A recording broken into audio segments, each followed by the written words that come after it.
Halo guys, assalamualaikum warahmatullahi wabarakatuh. Kalian tahu nggak apa yang ada di depan ini? Ya, silinder head Kijang atau mesin seri K-nya Toyota ya, dari 3K sampai 7K. Kebetulan ini yang 3K. Nah, apa saja sih yang harus kita perhatikan setelah kita melakukan penyekiran ya guys? Jadi kita nyekir itu tujuannya untuk menghilangkan kotoran yang ada di bagian valve di sini yo. Bersih. Menghilangkan kotoran supaya nantinya bisa rapat gitu. Terus tapi tahu nggak guys, di mana letak keteledoran kita, atau mungkin memang kita yang nggak tahu atau nggak pernah pengen tahu gitu ya. Jadi kalian bisa lihat, tak kasih contoh yang parah nih, gini guys. Jadi sekir itu yang bener gini ya guys, tapi ini juga menurut saya sudah menyalahi ya guys. Oke lanjut guys, ada something malah enak suara senso guys, jantuk tenan ya guys. Jadi gini guys, nih yang bener kan gini, cuman ini menurutku juga udah mulai salah sih guys, karena ini derajatnya kemakan semua ya. Apalagi yang ini sampai ada lekukan gitu. Ini kalau di dunia engine perform ini udah nggak bisa dipakai lagi guys. Yang ini aja udah nggak bisa dipakai, apalagi yang ini gitu ya. Kalau sekir yang menurut engine performnya itu masih bagus, biasanya cuma di tengah sini guys, tengah sini, ujungnya sini nggak kena ya. Jadi aliran bahan bakar itu pintunya bener-bener di ujung sini, bener-bener di ujung sini. Begitu udara dan bahan bakarnya tercampur, dia masuknya enak, nggak kayak ini kan bakalan terhambat nih. Nah jadi nggak bisa flow, dia muter gitu loh. Nah makanya biasanya mobil-mobil yang sudah tua model begini itu pasti sering rewel ya, masih ada busi mati, masih ada karbunya rewel, berbet-berbet gitu ya. Salah satunya dari sini, kenapa businya sering gampang mati. Jadi si campuran udara dan bahan bakar itu tadi masuknya nggak bisa sempurna, tetap nggak bisa sempurna selama ini belum dibenerin gitu loh. Oke, ini diserempet engine perform ya. Ini harusnya kita nggak belajar engine perform. Terus yang kedua ini nih, ini valve seal atau seal clap muter ya guys. Ini yang lama guys, ini yang lama, jadi mungkin setengah mati gitu. Nah tapi kan kita bisa antisipasi, kalau kita lihat yang lama itu bisa muter gini, berarti yang baru nantinya ada juga yang bisa muter gini ya toh. Kalian pernah lihat toh di ketika nyabut si seal clap di botolannya itu ada lem ya, ada lem di pinggiran sini. Nah untuk mekanik tua itu ya, memang kalau mekanik tua itu nggak lebay guys, jadi tanpa mereka harus cek ini, mereka langsung kasih lem karena memang takut bocor ya, takut bocor dari situ gitu. Dilem bagus dilem boleh, yang penting nggak masuk di sininya ya, nggak ganggu klepnya nanti pada saat bekerja. Jadi naruhnya di luarnya, terus seal klepnya dipasang tetap gitu ya. Masangnya juga kan nggak perlu pukul-pukul loh gitu. Terus ini ya, lanjut ini tadi. Terus pemasangan, pada saat pemasangan, nah kalian kan biasanya menyepelekan ya guys di ujung sini.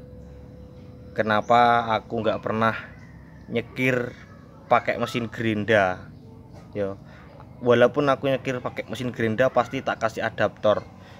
tak buatin selang, tak tancepin di sini, nggak langsung dari gerinda dari bornya ke sini, dari mesin bor ya. Yo ini guys bekas pekerjaanmu nih ya kan, karena kalian nggak pernah memperhatiin lah iso dicokot nganggo bor, cokot wae langsung. Nah ini nanti bikin kalian percuma kalau nggak dibenerin. Ini nanti tak amplas, jadi ini belum tak cuci lagi, harusnya aku nyuci lagi. Ini nanti tak cuci lagi ya guys, ini aku baru selesai nyetir. Nah gini loh bekasmu, nah fokus toki pakai kuku dipegang gini terasa guys. Terus di ujung sini biasanya kan ada bekas si rocker arm yo, kepukul-pukul gini biasanya ada jeber dikit gitu, dibenerin lah pakai amplas apa pakai apa gitu, pakai amplas gini ya, itu puter-puter gua amplas ngene, bersih insya Allah bersih. Jadi kalau di sininya ada baret-baret gini, kalian ganti seal klep waktu kalian masang kan gini yo, pluk kebaret nggak seal klepnya, kebaret toh. Kalau kebaret bocor enggak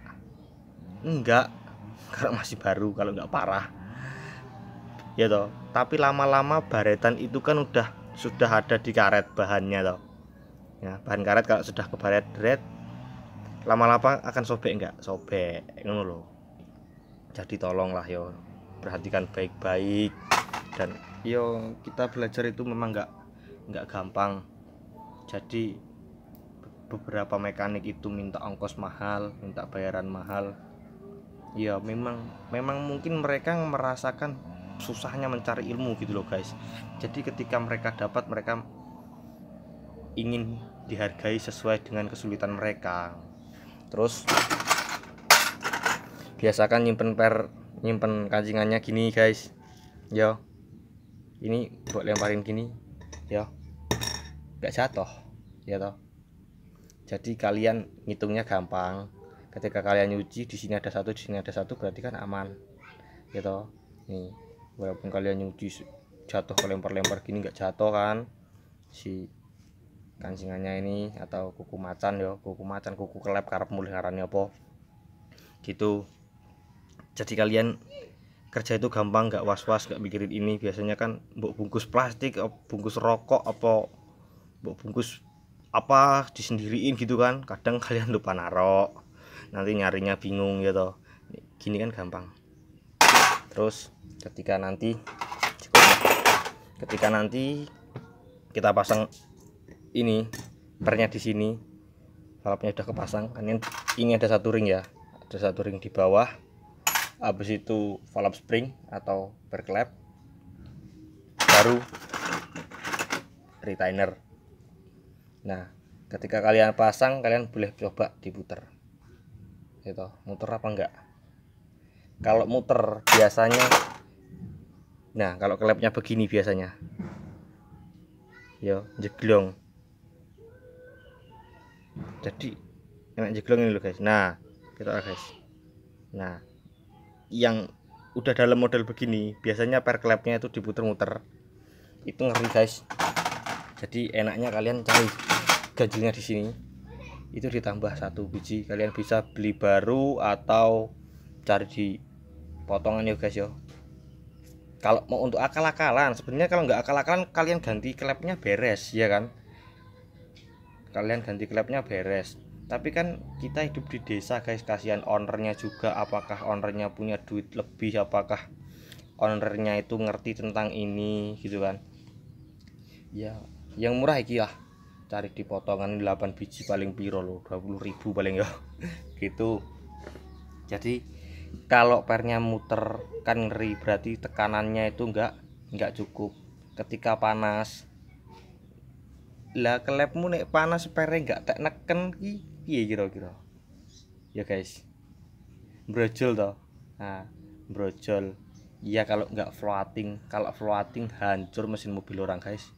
Floating itu apa? Floating itu kasus dimana terlepasnya kancingan ini dari valve-nya, jepret. Karena pernya ini kan nggak lagi neken keras gini ya, nggak lagi neken keras karena dia bisa muter gini. Kalau posisi panas itu bukannya dia bikin panjang gini lagi, nggak malah ngemblek lemes gini kan, lemes gini. Terus tekanannya di valve-nya itu nggak nempel rata di seatingnya, atau kena kompresi sama pelatuk. Jadi si valve-nya ini bisa goyang-goyang gini antara retainer sama kancingannya. Lah nek kamu posisi full throttle gaspol kepater mobilmu yo, wah, kan ini nggak ada limit ya, cepot pling bior jatuh di piston, salim sama piston, bengkok kena sebelahnya, wah lampu hancur guys. Ya guys ya, ilustrasinya dibayangin sendiri yo, ilustrasinya dibayangin sendiri, di angen-angen dewe ilustrasinya yang tak ceritain ini tadi, loh. Ilustrasinya dibayangin sendiri. Jadi apa-apa saja yang harus kita perhatikan ketika kita melakukan penyekiran atau kita lagi ngerawat ini head ya guys. Makanya kemarin sempat tak serempet, ketika kalian merawat head itu lagi nyervis di bagian head, kalian wajib nyuci bersih. Terus kalian bisa tahu apa-apa nantinya, kendalanya apa saja di tahun ke depan atau di beberapa bulan ke depan. Ya kalau rusak minta diservis loh. Ya kayak gini guys. Ini kan kemarin keropos di sini. Pokoknya kalau nggak salah itu sekitar 9 lubang yang keropos. Ya, sekitar 9 lubang yang keropos, tak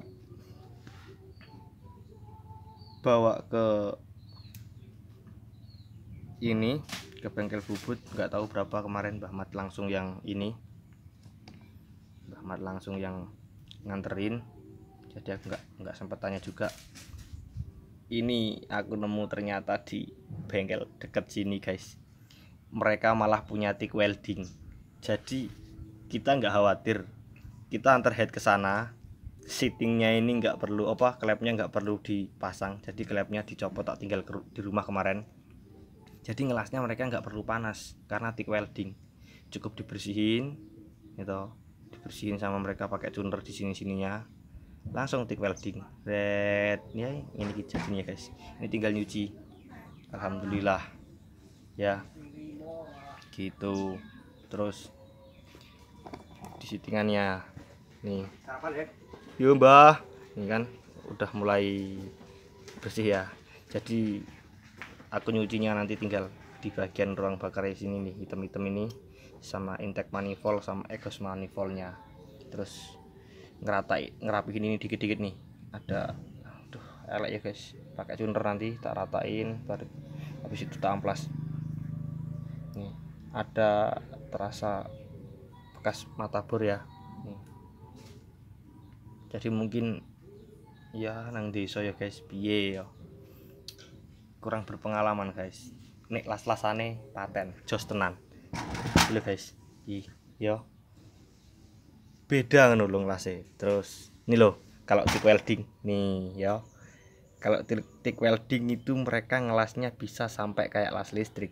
Ya memang las listrik guys, las listrik gini mantep yo, memang las listrik. Dia pakai kawat, bukan pakai kayak las kampung yang biasa-biasa itu kan dipanasin tetek bengek kayak enggak. Jadi ini dia pakai kawat. Nah terus kita ulang lagi sambil koreksi apa saja yang harus diperhatikan lagi ketika kalian merawat sebuah silinder head. Nah, oh iya, kurang tak jelas guys, apa sih bedanya silinder head sama silinder kop mas? Apakah silinder kop itu cuma ada di 2 tak? Enggak om. Jadi gini, yang disebut silinder head itu ketika sebuah head itu punya mekanisme katup atau mekanisme pekerjaan yang ada di bagian headnya. Nek polos kayak silinder head 2 tak itu disebut kop karena memang fungsinya hanya kop gitu kan gitu. Terus di 4 tak juga ada jenis yang pakai kop bukan pakai head. Jadi valve-nya itu malah dari bawah di bloknya ya, di blok jadi kelep sitingan, sampingnya itu piston, terus di bawah kelepnya itu langsung noken as gitu. Jadi mekanisme katupnya itu bergerak dari bawah, terus headnya memang cuman rata gitu loh. Pokoknya neng luar negeri sana masih ada mesin-mesin tua dan jahat yang model begitu. Terus di Indonesia kalian kalau yang sering main Alcon itu ini ya guys, Robin punya Robin atau pokoknya bentuknya ngono, kayak aku ngerti nih Robin gitu ya, gitu kira-kira begitu. Oke lah ya, ini sudah panjang lebar yang tak jelasin, dari valve springnya, terus seal valve-nya, dan banyak yang tadi ya guys ya. Kira-kira ngono kuwi yang tak pesenin dari kemarin itu ya. Jangan lupa nyucinya yang bersih, ini nanti tak cuci lagi. Jangan lupa nyucinya yang bersih ya guys, supaya kita kerjanya enak. Ya wis guys, sementara gitu aja dulu ya. Semoga videonya bermanfaat, ditonton sampai selesai. Salam dari saya Arif Bayu Caksono yang bertugas. Salam mekanik desa paling konyol.